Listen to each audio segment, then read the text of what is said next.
Hi friends, मैं हूं ज़ेबा आदिल खान, आपकी हेल्थ कोच। आज का मेरा टॉपिक आपके साथ ये रहने वाला है कि किस तरह से आप अपने प्रेगनेंसी होने के चांसेस को बढ़ा सकते हैं। डिटेल से थोड़ा नॉर्मली बताने से है क्योंकि आजकल जो इनफर्टिलिटी हो रही है बहुत सारे कपल्स में ये हो रहा है कि उनके कोई दिक्कत नहीं है, उसके बावजूद भी वो प्रेग्नेंट नहीं हो पा रही है।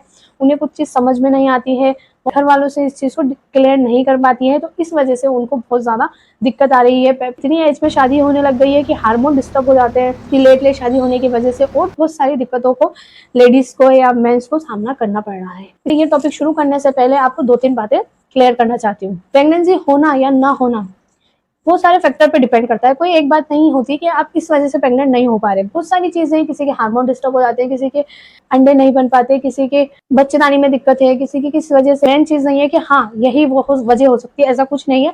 इसलिए प्रेगनेंसी होना या ना होना कोई एक पॉइंट पे डिसाइड नहीं हो सकता। कि आप 3 तरह के कपल होते हैं। पहला कपल ये होता है जिसका प्रेगनेंसी में कोई इशू नहीं होता, वो नॉर्मली प्रेग्नेंट हो जाते हैं। सेकंड कपल वो होता है जिसकी मेडिकल इशू, कुछ प्रॉब्लम होती है, मेल को या फीमेल को, वो किसी को भी हो सकती है, तो वो दोनों में से एक पार्टनर को कुछ प्रॉब्लम हो। थर्ड कपल वो होता है इसमें ना मेल को कोई दिक्कत है ना फीमेल को कोई दिक्कत है, जब भी वो प्रेग्नेंट हो नहीं पा रही है, वो थर्ड कपल होता है। और थर्ड कपल मेरी इस वीडियो का मेन टॉपिक है। थर्ड वाला कपल है जिसमें दोनों को ही कोई प्रॉब्लम नहीं है, उसके बावजूद भी वो प्रेग्नेंट नहीं हो पा रहे, तो आप इस वीडियो को जरूर देखें, ये आपके लिए बहुत हेल्पफुल रहेगी। अपन इसको मैं आपको नॉर्मली समझाने के लिए मैं अपनी वीडियो को 3 पार्ट्स में डिवाइड कर देती हूँ। सबसे पहले मैं डिवाइड करती हूँ इसका सेक्स का टाइम। सेकंड पॉइंट में इसका बनाती हूँ सेक्स की पोजीशन। थर्ड है सेक्स की फ्रीक्वेंसी। अब तीनों पॉइंट आपके लिए समझना नॉर्मल हो जाएगा। पहला है अपना सेक्स का टाइम। सेक्स का टाइम क्या होना चाहिए अगर आप प्रेग्नेंट होना चाहते हैं तो। आपको सबको पता है कि औरत के अंदर एक अंडे बनने का जो टाइम होता है, वो कुदरत ने उसको एक फिक्स टाइम दिया है। उसी टाइम में उसके अंडे तैयार होते हैं। फिक्स टाइम से मतलब ये है कि थोड़ा सा ऊपर नीचे हो सकता है, पर वो 2-3 दिन का गैप रहता है। पर ज्यादातर मंथ की जो उनकी पीरियड की जो डेट होती है उसके आसपास ही के अंदर उसके अंडे बनते हैं। तो जिस वक्त वो अंडा बन रहा है, बन के वो अंडा आपके बाहर आ रहा है, अगर उस वक्त में अंडे को स्पर्म मिल जाता है तो उसका फर्टाइज और आपके फर्टिलाइज होने के चांस कहीं ज्यादा गुना बढ़ जाते हैं। अब सवाल ये पैदा होता है कि किसी लेडीज को कैसे पता चलेगा कि उसका अंडा किस टाइम बन रहा है या बन के बाहर आ रहा है। तो उसके लिए मैं आपको एक छोटा सा तरीका बताती हूँ। एक जो पीरियड का साइकिल होता है, उस हिसाब से उस अंडे की डेट निकलती है कि वो कब फर्टिलाइज होगा, तो उसको कब स्पर्म की जरूरत होगी। नॉर्मल से अपन एग्जाम्पल लेते हैं, जैसे जो आप या आपके पार्टनर, आप नॉर्मल से एक कैलेंडर लीजिए, उसमें से आप अपनी पीरियड डेट निकाल लीजिए। उस पीरियड का टाइम होता है वो 28 दिन का होता है, किसी का 30 दिन, किसी का 32, किसी का 36, इन्हीं के कहीं किसी का 35। तो इस हिसाब से आप उसको कैलकुलेशन कर सकते हैं। तो मैं आपको एक छोटे से एग्जाम्पल से उसको समझाती हूँ कि आपको उसको कैलकुलेट कैसे करना है।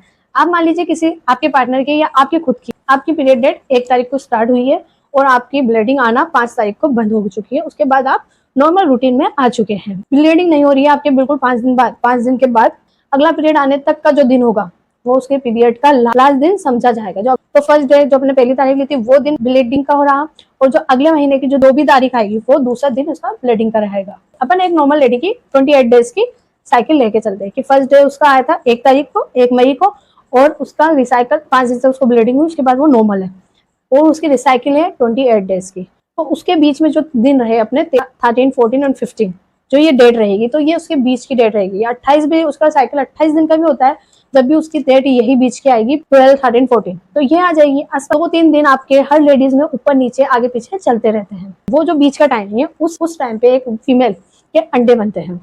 उस टाइम उस अंडे को स्पर्म मिल जाता है, तो वो फूटता नहीं है, तो वो ब्लीडिंग में नहीं आता और बच्चेदानी में चला जाता है। उसको स्पर्म मिल जाता है तो वो बच्चेदानी में चला जाएगा, तो वहां से आपका बच्चा ग्रोथ करने लग जाएगा। अगर आपको इस टाइम में आपके पार्टनर और आपके बीच में इंटीमेट नहीं होते, आप इस टाइम के बीच में, तो हो सकता है वो अंडा फूट जाए। तो वो फूट जाता है तो उसको पीरियड आ जाते हैं। ये तो हो गया आपका साइकिल। मैन आप इसके 6 डे ले लीजिए, 12, 13, 14, 15, 16, 17 तक। उस हिसाब से लेंगे अपन, वो जो टाइमिंग रहेगा 6 डे का, वो सेक्स के लिए आपके लिए बहुत अच्छा टाइमिंग रहेगा अगर आप प्रेग्नेंट होना चाहते हैं तो। क्योंकि उस टाइम आपका अंडा बन के बाहर आएगा, और बाहर आएगा तो उसको स्पर्म मिल जाएगा, तो वो ग्रो कर लेगा, तो वो बच्चेदानी में चल जाएगा और आपका बच्चा बन जाएगा।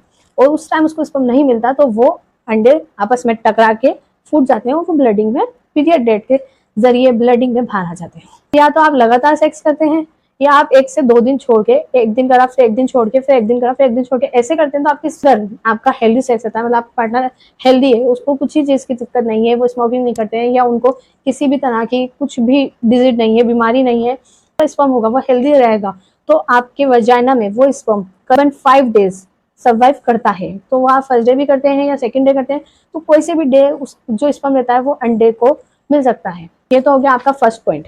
अब सेकंड अपना टॉपिक था सेक्स की पोजीशन क्या होना चाहिए। सच तो यही है कि मां बनने के लिए एक औरत को कोई पोजीशन की जरूरत नहीं होती। औरत को अंडे के साथ एक स्पर्म चाहिए, ये साइंस है। नॉर्मली साइंस तो यही है, इसके लिए आपको पोजीशन की जरूरत नहीं है। आप नॉर्मली कोई सी भी पोजीशन में करते हैं, पर अगर अंडे को स्पर्म मिल जाता है तो पोजीशन कोई भी हो, आप बनने के चांसेस बढ़ जाते हैं। अगर जैसे आप नेट पे देखेंगे तो बहुत सारी पोजीशन मिल जाएगी, पर डॉक्टर के हिसाब से आप देखे जाएंगे तो दो पोजीशन डॉक्टर आपको सबसे ज्यादा सजेस्ट करेंगे। तो वो दोनों के डायग्राम आपको ऊपर मिल जाएंगे। एक है मिशन पोजीशन, सेकंड है डॉगी स्टाइल। तो दोनों के फोटो आपको दिख जाएंगे, आप उससे समझ सकते हैं। थर्ड आता है सेक्स कितनी बार करें प्रेगनेंसी के लिए। या तो डेली सेक्स करें या एक एक दिन छोड़ के सेक्स करें, पर ये बेस्ट है कि जो भी आप अपनी पार्टनर की जो साइकिल निकालें, मतलब जो आप उसके पीरियड डेट का जो बीच का टाइम जो आप निकालें, आप मतलब 6 डे में आप उस टाइम पे सेक्स करते हैं तो आपके चांसेस कहीं ज्यादा बढ़ जाते हैं। ऐसा नहीं है कि आप इन्हीं टाइम पे करें, आप नॉर्मली भी कभी भी करेंगे तो वो चांसेस रहते हैं, पर ज्यादा वो चांसेस 50% रहते हैं। और आप इस डे में करेंगे तो वो चांसेस 99-100% हो जाते हैं प्रेग्नेंट होने की। तो आप नॉर्मली मेरी बातों को समझ चुके होंगे। आपको ये पोजीशन और ये टाइमिंग और ये फ्रीक्वेंसी, ये तीनों चीज कहीं ना कहीं जरूर आपको मदद करेगी। तो आप इसको थोड़ी चीजों को ध्यान में रखते हुए अगर सेक्स करते हैं तो आप जल्दी से प्रेग्नेंट हो सकते हैं। मेरी बातों को समझ चुके होंगे तो मेरी वीडियो को लाइक एंड सब्सक्राइब कीजिए, शेयर कीजिए। Thank you so much.